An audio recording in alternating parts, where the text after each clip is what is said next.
Vamos a transmitir por Instagram para los que no están en este momento en la feria. Entonces, bueno, ya vamos empezando.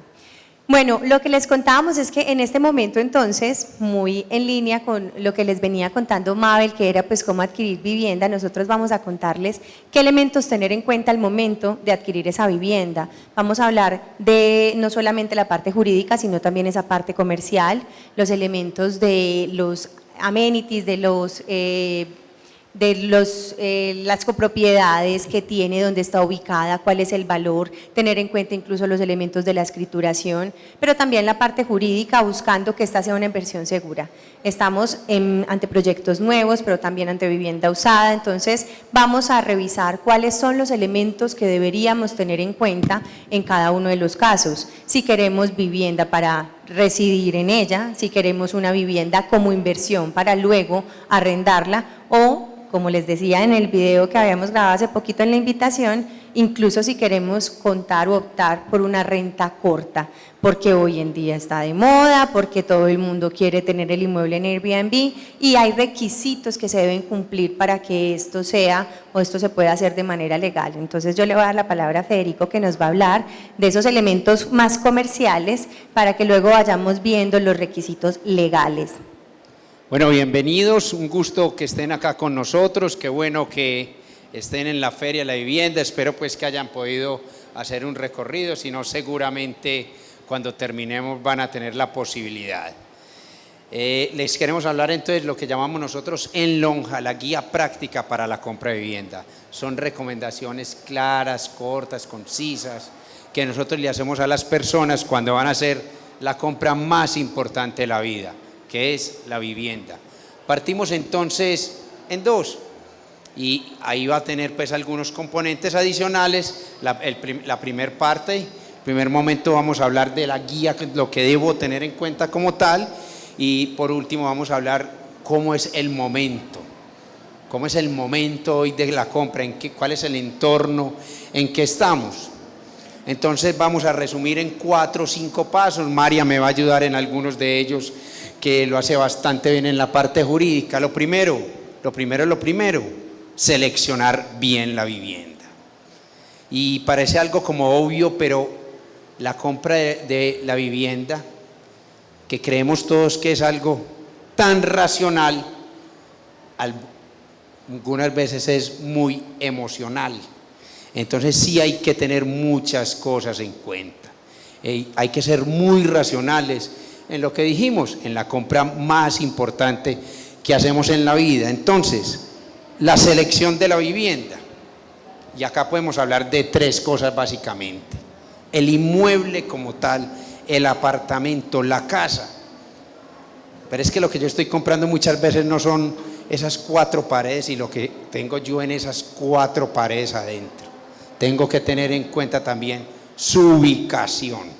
Mabel ahora les conté una cosa, de pronto esa ubicación tan buena para mí, porque allí está el colegio de los hijos, porque allí queda mi mamá, porque allí queda tal cosa, no posiblemente es la mejor decisión. Entonces si lo estoy haciendo es por inversión o si tengo otras necesidades. Y el segundo es los servicios de la copropiedad, de la urbanización. Son 3 aspectos entonces en los que yo debo tener en cuenta. Arrancamos por el apartamento como tal. Llamémoslo pues entonces lo que hay entre esas 4 paredes. Obvio, el área. Casi que lo que cuando vamos a un stand lo primero que decimos es ¿y de qué área es? ¿Y de qué área es?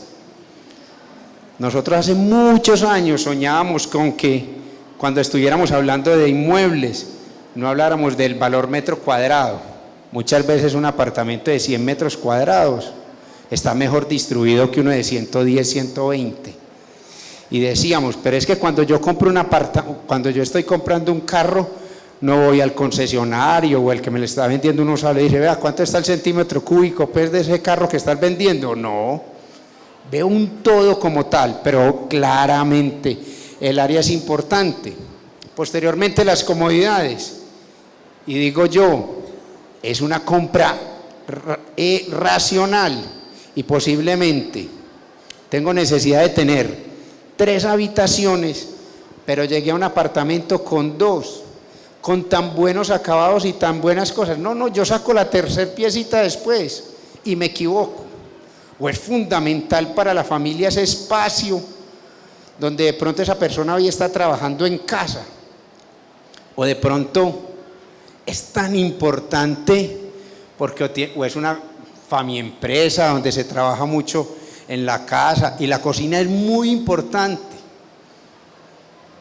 También tener en cuenta. Entonces eso que parece pues tan simple como tal, sí hay que tener en cuenta esas comodidades que yo tengo. Los acabados, claro, cuáles son los acabados que yo estoy necesitando.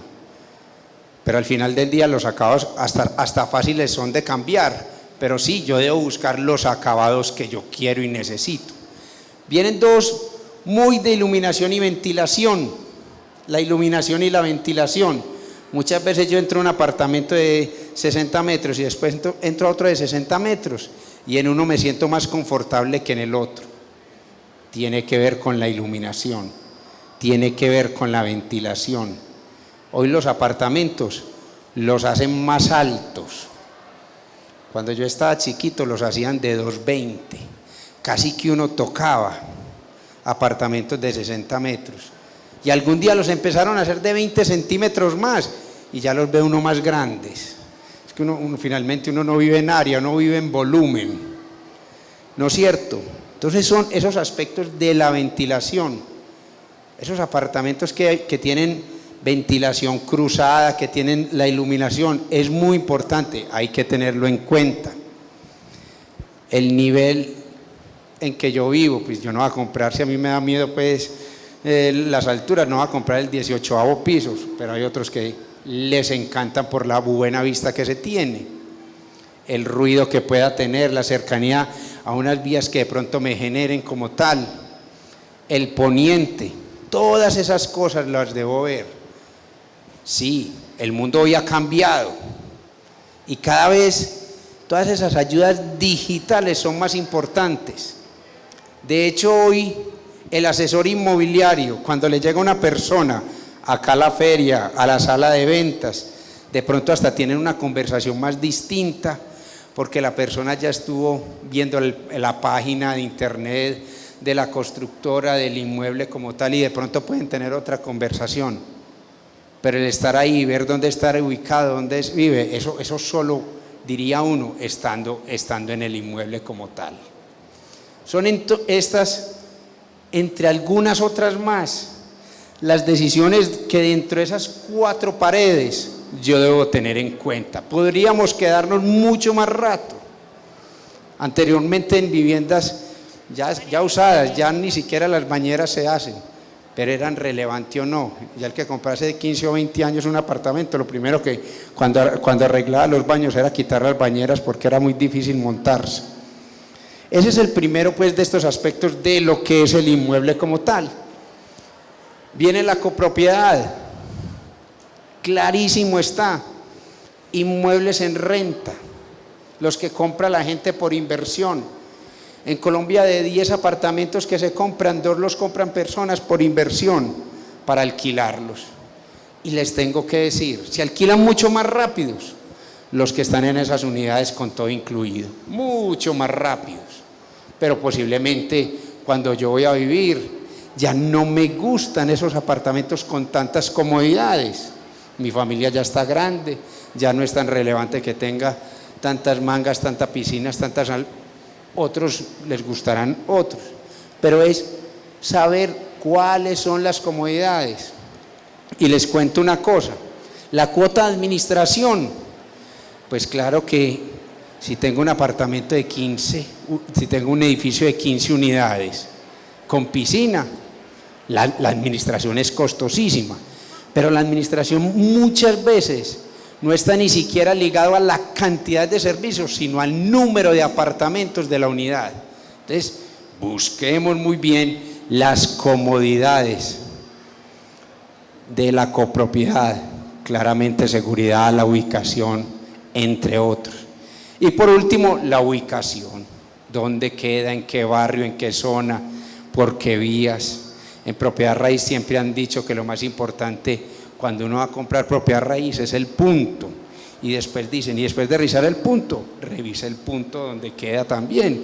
Y tercero, también el punto. Lo más importante es la ubicación, definitivamente. Pero obviamente todos tenemos, para todos el punto no es lo mismo.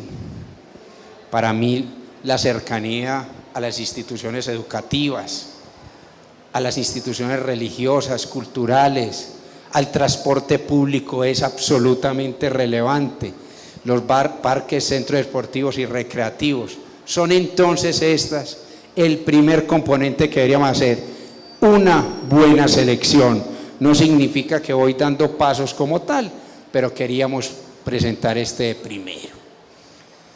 Después viene un segundo, que es…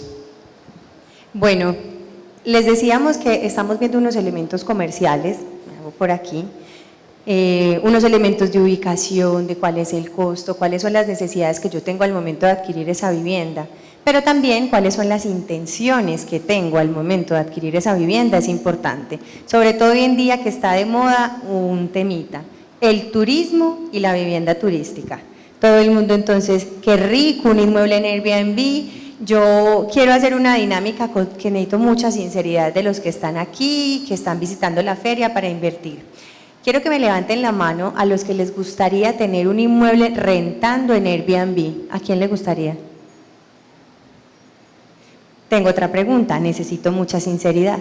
¿A quién le gustaría que el vecino tuviera un inmueble rentando en Airbnb? Así es.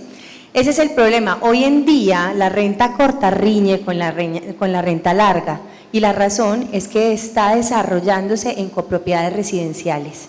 Es que no se está haciendo en copropiedades que estén pensadas para esa destinación y como no están pensadas para esa destinación, no tenemos las condiciones para garantizar que el señor que viene por 3 o 4 días no vaya a hacer una fiesta, que vaya a ingresar solamente la persona que efectivamente rentó el inmueble, uno o dos personas que pagaron ese alquiler, sino que de pronto esa persona autorizada por el propietario, porque hoy en día no es legal y vamos a ver las condiciones, es el que termina ingresando de pronto con 5 o 6 más, si está de vacaciones tal vez puede estar mucho más intencionado a hacer una fiestica hasta las 4 de la mañana, de pronto el vecino que trabajaba el otro día y se tenía que levantar a las 6, no le va a servir mucho esa fiestica. Entonces, lo primero que hay que decir es que esa renta corta, que es lo que conocemos como los Airbnb, pues renta corta es también una definición coloquial,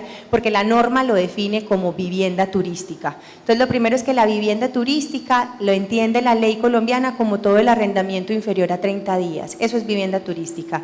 Más popularmente conocido, Airbnb, renta corta, corta estancia, etcétera. ¿Cierto? La norma me dice que es vivienda turística todo lo que se arriende por un periodo inferior a 30 días. Ese arrendamiento de 4 días que contratamos en Airbnb es vivienda turística y para hacerlo hay un requisito básico, Registro Nacional de Turismo. Yo, para ofrecer ese servicio de hospedaje, debo sacar un RNT por cada propiedad, primer elemento.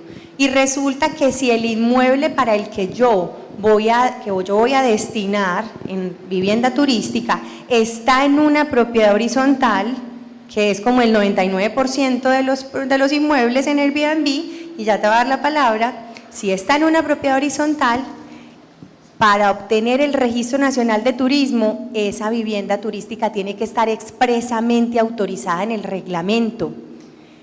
¿Qué pasa hoy en día? Que la mayoría no tienen esa autorización en el reglamento porque las copropiedades están pensadas con una vocación residencial. No está mencionado en ninguna parte de la vivienda turística, más o menos a partir del 2021 ustedes empiezan a encontrar que en los reglamentos mencionan algo sobre el tema, empiezan a prohibirlo, pero antes del 2021 no se decía nada porque esto no era algo que tuviera en la cabeza un constructor ni copropietarios al momento de hacer esa inversión. Si yo estoy comprando en una propiedad horizontal residencial, es para vivir en el inmueble. Entonces, hoy tenemos una intención de modificarse la ley y de pronto por ahí va la pregunta, pero ya te voy a dar la palabra, que lo que está buscando es que se altere esa condición. Eso no ha pasado, todavía no, yo por ahí he hablado mucho del tema, no vamos a entrar en él, pero hoy en día la condición es esta. Tenemos que tener registro nacional de turismo cuando estamos ofreciendo un arrendamiento inferior a 30 días y cuando el inmueble está en propiedad horizontal, ese arrendamiento de vivienda turística tiene que estar expresamente autorizado en el reglamento de propiedad horizontal. Entonces, hoy no es ilegal la renta corta. Hoy no es ilegal el uso y arrendar por Airbnb. Lo que es ilegal es hacerlo en copropiedades que no estén, donde no esté expresamente permitido. Y por eso lo agregamos aquí, porque es que en la Feria de la Vivienda tenemos más de 20 proyectos que sí están pensados para la renta corta. Tenemos entonces unos proyectos que son en tipo, digamos, hoteles, con una operación hotelera, pero también tenemos unos proyectos que son en un esquema residencial, pero autorizan, permiten esa vivienda turística que es inferior a 30 días. Entonces ya desde este momento el constructor se lo está imaginando. Desde este momento el constructor ya está pensando en las condiciones que debe implementar en ese proyecto para que efectivamente la renta corta no sea un problema para los que tienen una residencia permanente. Y asimismo, ese inversionista que lo que espera es prestar ese servicio, nuestra recomendación es hágalo en estas copropiedades que tienen esta condición especial, porque si no, esto no solo es un problema para los vecinos, como estamos viendo hoy. Hoy estamos viendo que está satanizada la renta corta porque se está haciendo mal, no por los que lo están haciendo bien. Siempre pongo el ejemplo de Cartagena. En Morros vemos cómo existen muchos proyectos y en Boca Grande también que son residenciales, tienen autorizada la renta corta y uno llega a la portería y ya la portería es lo que es cuando hay un servicio de hospedaje, una recepción, eso ya no es portería, eso es una recepción. Tiene que tener una persona ahí y esos son los elementos operativos, condiciones operativas físicas y de seguridad que debería tener ese proyecto que se está pensando destinar a la renta corta, porque es que ya el portero lo único que puede hacer es, le mandó una carta al señor propietario del administrador diciéndole, autorizo el ingreso de Federico Estrada. Y Federico Estrada autorizado, entra con quien quiera, porque como se hace de manera ilegal, él no puede salir y decir, ve, aquí le mando el contrato de hospedaje, es Federico y la esposa.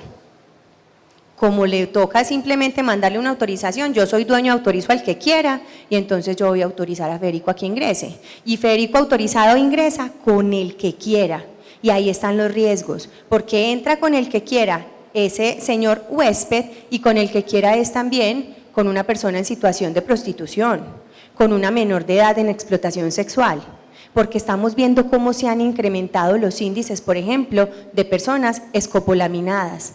Entonces, incluso para el usuario es un riesgo de seguridad cuando lo estamos haciendo en copropiedades residenciales donde no están dadas las condiciones para ese uso. Entonces, por eso nuestra recomendación es, ¿quiere invertir en vivienda turística? Es que por ahí el discurso de los propietarios que arriendan por días en urbanizaciones residenciales es, yo tengo derecho a que mi inmueble rente, yo tengo derecho al uso y goce de mi inmueble. Claro que sí, pero la propiedad tiene también una función social, dice la ley, y no nos vamos a poner muy jurídicos tranquilos, pero eso significa que yo compro un local y yo no puedo poner ahí un bar porque el alcohol da más. Si de pronto ahí el uso solamente permite papelería y otro tipo de comercio, si de pronto en el uso solamente está dado para hospitales y clínicas, ese es el comercio que se puede dar. Entonces tenemos que respetar las condiciones para esa explotación y ahí es donde le decimos al inversionista, claro que usted tiene derecho a esa explotación y qué bueno que hoy tengamos un actor adicional que está haciendo un motor para que la gente vea con intención la inversión en vivienda. De pronto esa renta me parece interesante, pero hagámoslo en proyectos que efectivamente permitan ese uso que yo me estoy imaginando. No compremos en una urbanización residencial para luego cuando me entreguen arrendar por 3, 4 días y empezar a decir mentiras y los vecinos a quejarse y usted a decir que no, que usted arrenda por meses y entonces que manda una carta diciendo que ahí va un arrendatario de un mes y el señor a los 4 días se fue. ¿Por qué? Pues porque los contratos se terminan y se terminó a los 4 días, ve tan raro, y entró otro para otro mes y se fue a los 3 días y otro para otro mes y se fue a los 2 días. No, es que está muy raro, toda la gente se me va a los 2 días, ¿cierto? Qué pereza uno tener una inversión y esa inversión tenerla bajo mentiras, pretextos, problemas, multas. Cuando uno tiene una inversión y es problema, ya eso no es riqueza, ya eso deja de serlo, ¿cierto? Entonces, esa es la idea. Por aquí tenían una pregunta.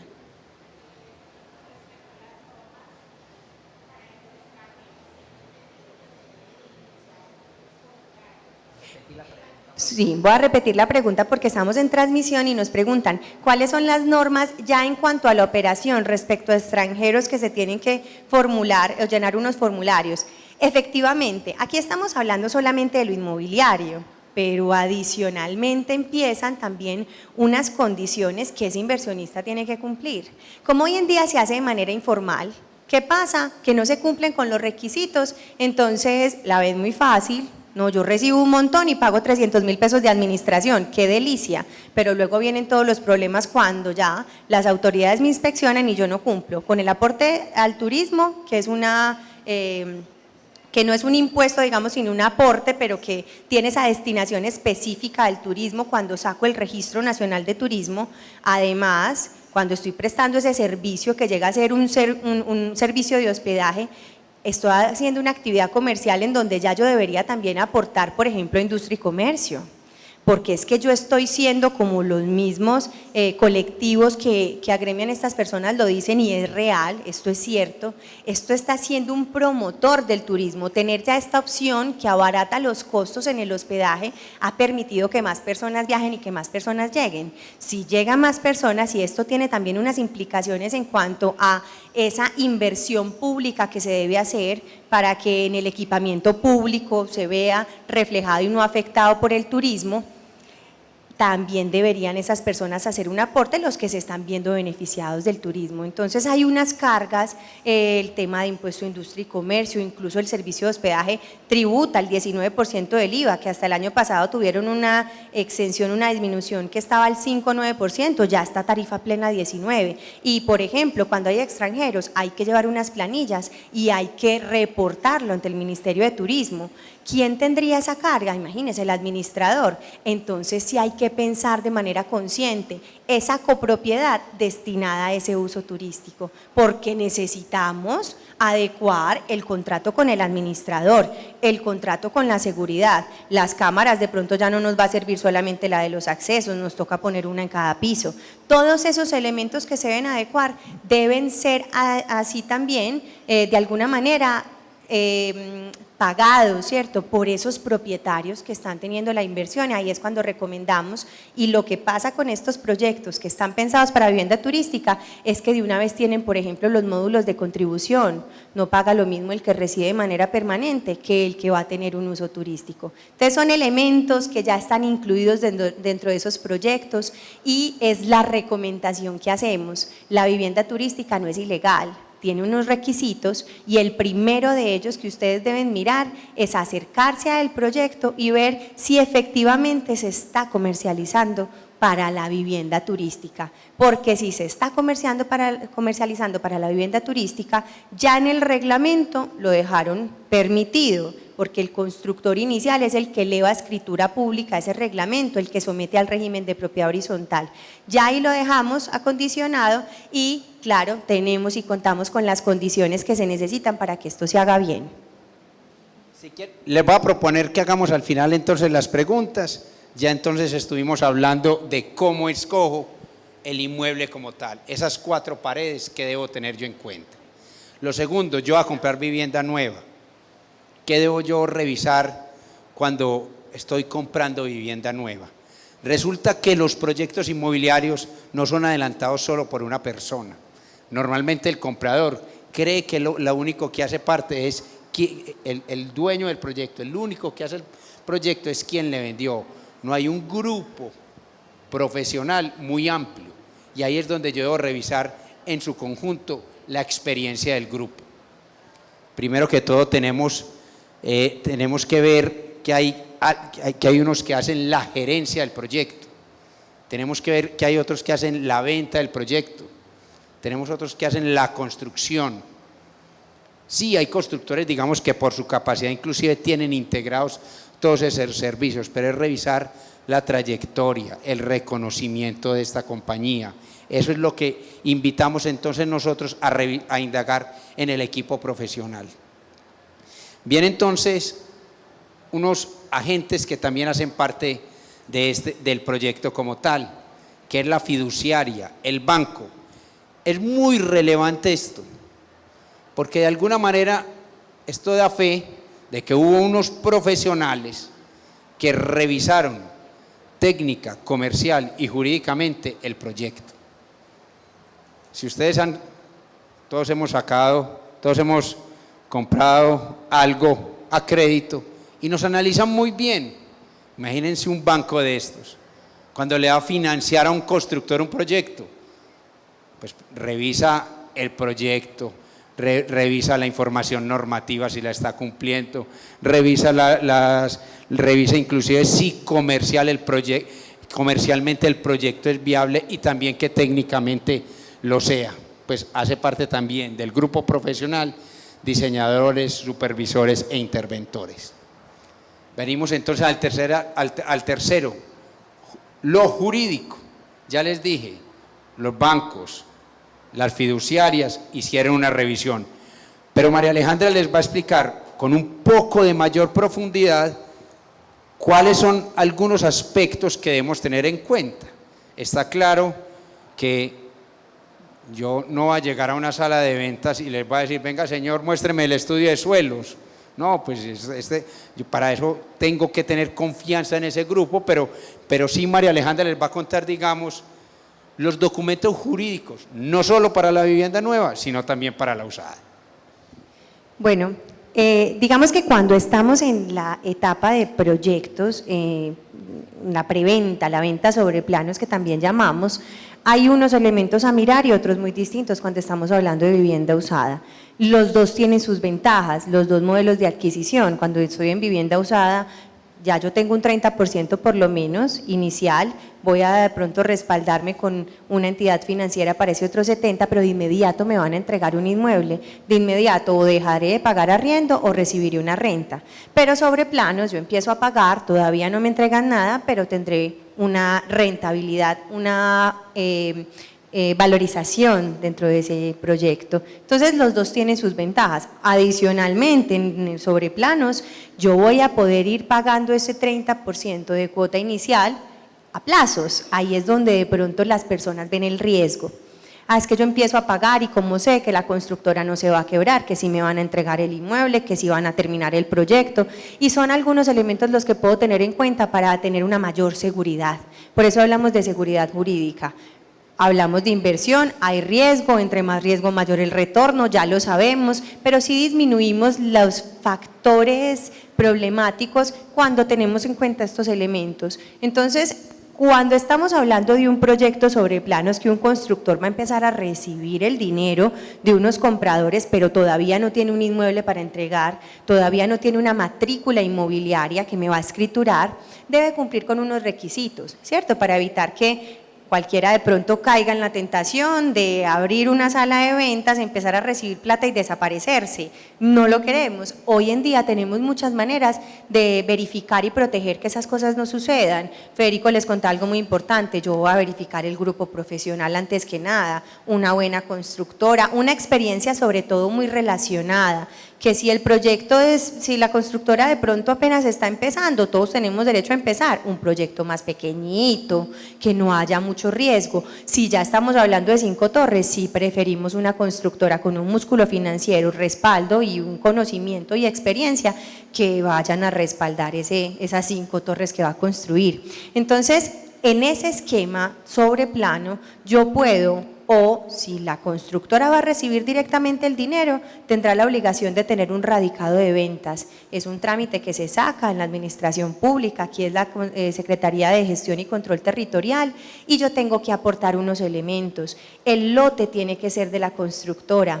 la licencia tiene que estar aprobada y ya los demás son como de constitución, patrimonio, etcétera. Pero como no siempre, hoy en día salimos a vender para construir, no al revés como antes que construíamos para vender, entonces vendemos para construir es porque primero la constructora sale, analiza el mercado, mira si ese proyecto es viable y después de eso entonces si sí lo ve viable y si sí se nos hicieron parte, negociamos las 65 unidades que hacían parte de ese punto de equilibrio, etcétera, etcétera, ahí sí entonces ya empezamos a mover tierra y a invertir ese dinero en ese lote. Entonces, en ese esquema, cuando yo todavía no tengo la licencia, cuando yo no tengo todavía la titularidad sobre el inmueble, sí puedo empezar a ofrecer el proyecto. Pero en ese caso, como no voy a poder tener un radicado de ventas, la constructora no va a recibir el dinero directamente. En ese caso, nos vamos con ese respaldo por parte de una fiduciaria. Entonces, ahí es otro de los elementos que Federico les mencionaba, que se cuente con el respaldo de una fiduciaria que va a ser la que va a recibir el dinero. Si es directamente radicado de ventas, que ya ahí verificaron el cumplimiento de las condiciones. Si yo al que le estoy pagando es a la constructora. Si no, si es a través de esa fiduciaria, perfectamente puede no haber una licencia aprobada, perfectamente ellos todavía no pueden no tener la titularidad del inmueble, no vamos allá como después de los problemitas que hubo en Medellín quedamos como muy asustados, entonces llegan allá, muéstreme la licencia, ¿quién se la aprobó? Tal vez todavía no tenga licencia, pero en ese caso entonces tendrá una fiduciaria que está haciendo el respaldo. Y si es una vivienda usada, ya entonces lo primero, nuestra primera recomendación es que tengan un acompañamiento especializado, un corredor, ¿cierto? Un asesor inmobiliario que tiene el conocimiento y que sabe qué es lo que tiene que mirar. Un certificado de tradición y libertad es la carta de navegación básica cuando yo voy a adquirir un inmueble, porque esa es la situación jurídica del inmueble para el momento en el que solicité el certificado. La foto de la situación jurídica del inmueble, que no tenga gravámenes, que si tiene una hipoteca, ya discutimos entonces con ese vendedor, ¿qué vamos a hacer? ¿Cuánto es el saldo? Entonces una promesa y le doy no sé cuánto, usted va y cancela el restante y cuando ya le levanten la hipoteca y sí podemos escriturar, porque es que si no, ese inmueble va a seguir garantizando su obligación financiera, ¿cierto? Que no haya un embargo por ahí enredado.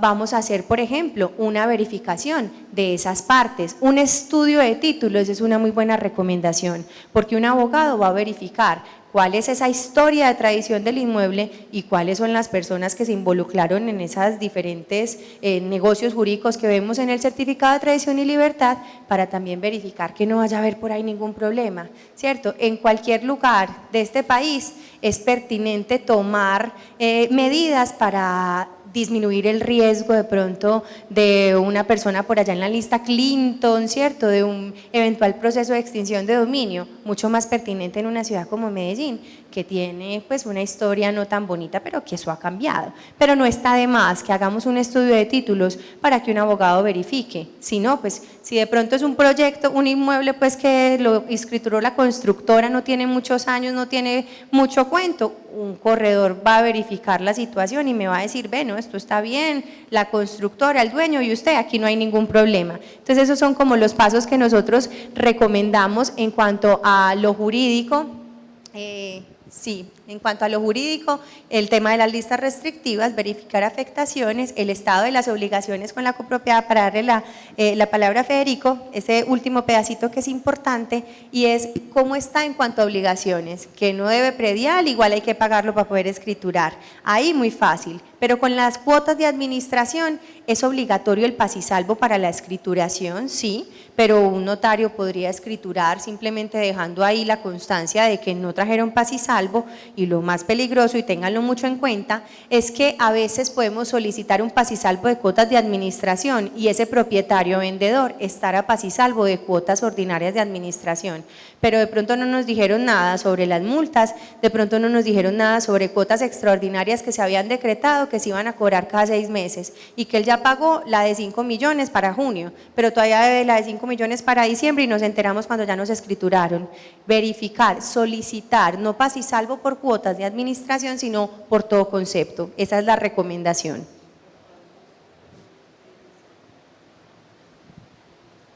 Muy bien. Llevamos entonces 3 aspectos. El primero, la revisión del inmueble como tal. Lo segundo, revisar muy bien el grupo profesional a quien le estoy comprando. De pronto tenía parte de esto, a quién le estoy comprando también en vivienda usada. Lo miro, reviso certificados de libertad, reviso listas restrictivas que existen para saber a quién le estoy comprando y que quien me esté vendiendo, si es el dueño del inmueble que me estén vendiendo. ¿Cómo reviso eso? Como les decía María Alejandra, revisando el certificado de libertad y tradición del bien inmueble. Venimos al cuarto, hacer bien las cuentas.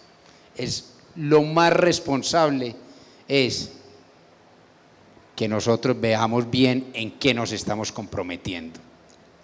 ¿Por qué? Porque es que si estamos comprando vivienda nueva, que es el beneficio, digamos, que tiene sobre la vivienda usada, que yo puedo ir a un proyecto y puede estar en mi planeación de los próximos meses, pagar la cuota inicial, es yo cómo voy a ser capaz entonces de pagar esas cuotas durante ese periodo. Entonces, yo fuera pues de ver lo que debo pagar como cuota inicial y el cómo, también tengo que ver algunos costos en que yo voy a incurrir después de que me entreguen el inmueble. El primero es la cuota de administración. Yo debo de manera responsable preguntarle a la constructora, ve, ¿y cuánto va a ser la administración de esta urbanización? Ellos le dan a uno un aproximado. Esta urbanización debe ser del orden de 240.000 por unos cálculos que ellos hacen. Claramente esto va a depender después de las decisiones que se empiecen a tomar en la asamblea. La cuota de administración, el impuesto predial, también a uno le pueden dar un proyectado de cuánto va a ser el pago de la cuota predial, del impuesto predial, depende mucho del nivel socioeconómico donde esté ubicado el inmueble, pero es un gasto en que yo voy a incurrir. Y los gravámenes que tiene, María les contaba, la valorización, los impuestos que pueda tener el bien inmueble como tal. Pero muchas veces después de yo meterme acá en un proyecto, pago 31 meses esa cuota inicial, llegó el momento de la entrega y me llaman, lo espero en la notaría para firmar, y lo están esperando a uno allá con unos gastos de notarial y registros, 4, 5, 6, 7, 8 millones de pesos. Es muy bueno tener esa planeación para ese momento tan importante que es en el que me van a entregar el inmueble, que voy a empezar a asumir una cuota de financiación y que posiblemente va a entrar también unos gastos y unas inversiones porque compré en obra gris. Pero ese es un gasto muy importante a tenerlo en cuenta. Las retenciones respectivas, y cuando estoy tomando un crédito también incurro en otros gastos. El avalúo del inmueble y el estudio de títulos que le recomendaba María Alejandra. En vivienda usada, cuando estoy comprando con financiación, como estoy acompañado de un banco, necesariamente yo hago un estudio de títulos y eso da mucha tranquilidad. Pues María Alejandra no tuvo el tiempo de profundizar la relevancia que tiene este aspecto, pero es muy importante. Esos son entonces los más importantes, María. Yo no sé qué quisieras contar pues adicional de todas estas recomendaciones desde lo jurídico. Bueno, Federico mencionaba algo muy importante y creo que ya para cerrar y para que Federico nos cuente ya desde lo financiero, desde el momento, desde la situación económica del país y lo buena inversión que sigue siendo la vivienda y la propiedad raíz, esa partecita en la vivienda nueva es importante. Entonces, como para hacer una recapitulación, si estamos en vivienda nueva, en proyectos sobre planos, ese grupo profesional, pero nos van a acompañar unos elementos que nos van a dar más tranquilidad, y uno de ellos es, por ejemplo, si el proyecto tiene ese préstamo constructor, ya la entidad financiera hizo una verificación del lote completo, de la tradición del inmueble, que cuáles fueron esos compradores, una verificación de también SARLAF en listas restrictivas de esos diferentes propietarios. Entonces eso nos va a dar un respaldo, que haya fiducia, que haya crédito constructor, es importante, y obviamente cuál es y quién es la constructora que está detrás del proyecto. Pero si estamos en vivienda nueva, entonces tener en consideración ya los elementos que habíamos recomendado y que efectivamente esa compra sea acorde con la inversión que yo quiero hacer. Y ya pues para cerrar, Federico, lo que tú nos cuentas. Bueno, quería entonces terminar y no queríamos desaprovechar esta oportunidad para contarles cómo estamos viendo nosotros el momento de la compra de vivienda. Quienes tuvieron la oportunidad de estar en la charla de Mabel, pues claramente ya palabra más, palabra menos les dijo que siempre será buen momento para comprar vivienda, siempre. ¿Será mejor momento comprar vivienda? Sí, mucho mejor que arrendar. Pero queremos ver entonces exactamente cómo estamos. Y lo que les quiero decir es que el momento para la compra, como una buena alternativa de inversión y como la buena decisión que yo pueda hacer, no puede ser mejor. Posiblemente lo que hemos visto es unas condiciones que han minado un poco la posibilidad de las personas a tomar esa decisión.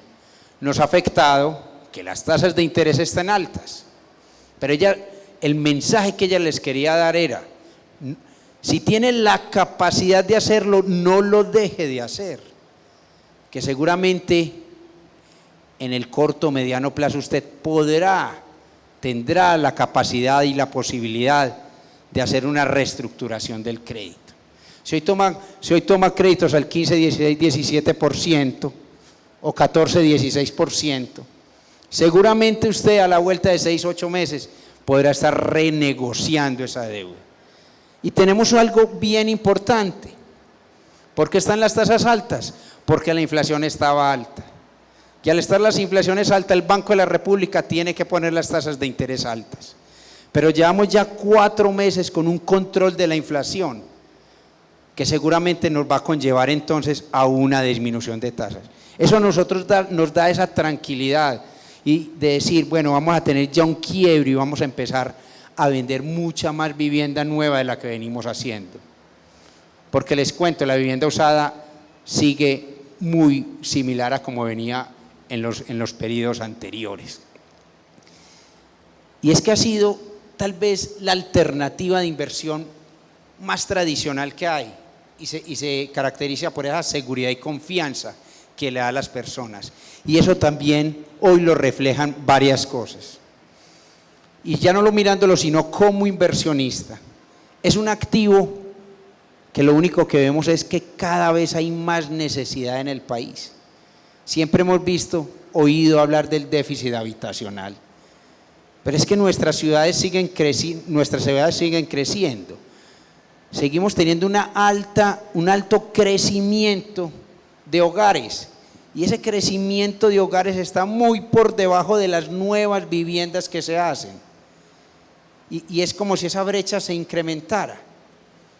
Y ustedes han visto un fenómeno muy particular y singular que ha sucedido en nuestra ciudad con los arrendamientos, que se dejaron de vender construir más viviendas, entraron menos viviendas a ese stock para arrendar, y por el otro lado algunas viviendas ya se estaban pasando entonces para Airbnb, entonces empezaron a ver como menos viviendas.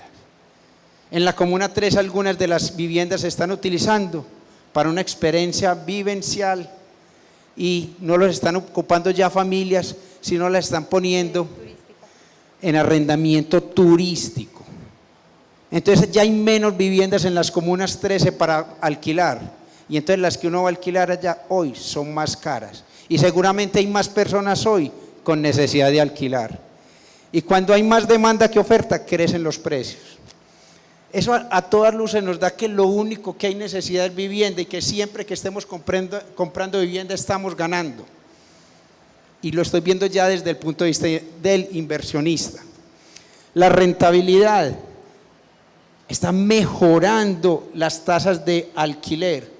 Desafortunado para algunos que viven en arrendamiento, pero quienes son hoy propietarios, compraron un apartamento acá hace 2 años, se los entregaron hace 3 meses, los estaba esperando un asesor sabían que era para arrendar, los estaba esperando un asesor de arrendamiento, saliendo del apartamento y les dijo, yo ya se los tengo alquilado. El señor esperaba cuando lo estaba comprando que lo iba a alquilar a 1,5 millones, lo alquiló a 1.900.000, 2 millones de pesos.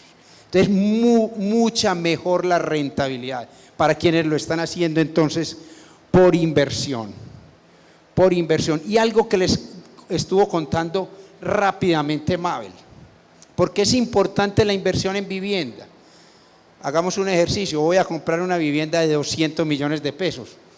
Me dicen, usted en los próximos 2 años, 2 años y medio, tiene que pagar el 30%, 60 millones de pesos.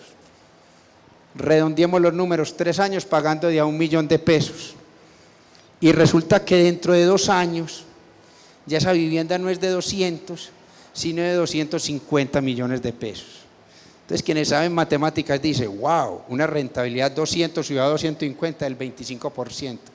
Pero es que uno como inversionista, su rentabilidad no fue sobre 200, porque es que uno a duras penas ha sacado 30. Y 30 y subió 50. Entonces la rentabilidad que uno obtuvo es de mucho más del 100%. Esa es la inversión en propiedad raíz, que no es tan simple como yo lo estoy diciendo, que hay que hacerlo de manera juiciosa, de manera segura. Pero eso es lo que sucede en la propiedad raíz. Y llevamos unos años, o llevamos 2 años hablándonos de la inflación. Entonces le dicen a uno, no, es que es muy bueno un CDT. Entonces uno tiene 20 milloncitos, los pone en un CDT, el rendimiento es el 10%. Y entre 2 años tiene los mismos 20 milloncitos, porque los rendimientos uno se los gastó. ¿Cuánto fue el 10%? Claro, 20 millones, le dieron 2 millones este año, 2 millones el otro, y sigue con 20 millones de pesos en el bolsillo. Pero es que resulta que 20 millones de pesos de hoy son muy distintos a 20 millones de pesos de dentro de 2 años.